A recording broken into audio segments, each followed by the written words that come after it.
welcome to Morning Market Call. I'm your host, Dave Wood. With me today is one of our extraordinary international students, Susan Chen, who is from China and recently had some amazing internship experiences overseas.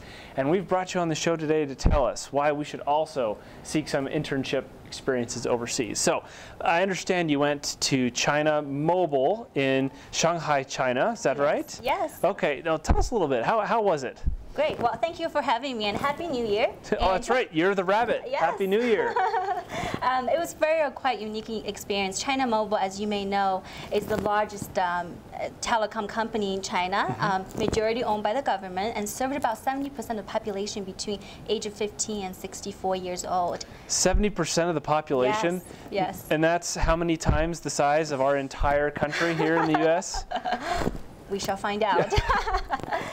But over the summer, I worked specifically in the corporate customer division, where I had the opportunity of doing a lot of market analysis and trend analysis in helping them with their new corporate customer strategy called the iPower. Okay. And then what's very unique about this experience is also I worked very closely with a negotiation team that negotiates with the local government in the product pricing and also strategy to avoid the delay of any products that's launched by China Mobile. So let me get this straight. We have the government negotiating with the government?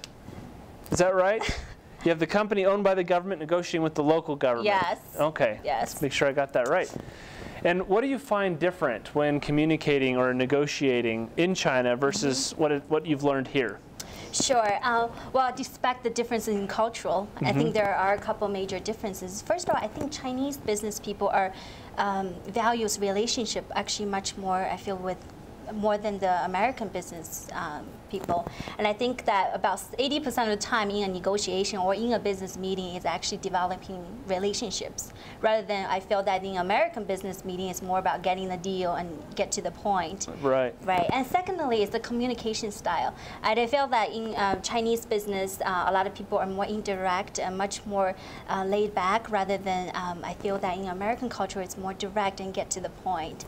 And thirdly is the... Well, can you just summarize for us and get to the point, because this is taking a lot of time. But I do value your relationship.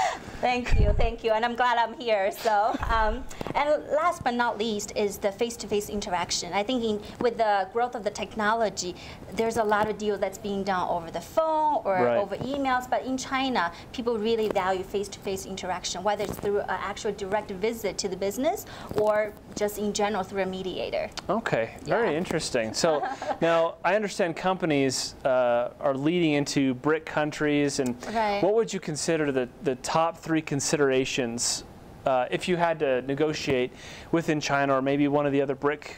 And can you tell us what the BRIC countries are again?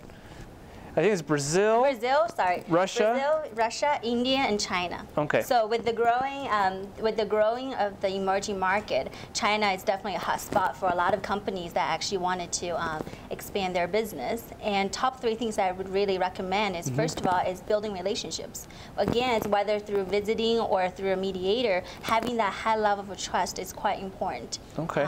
And secondly is use informal negotiation styles. As in China, a lot of contracts and business meetings can actually be negotiated over and over again. So it's important to not have a very formal process where it can be intense and very intimidated.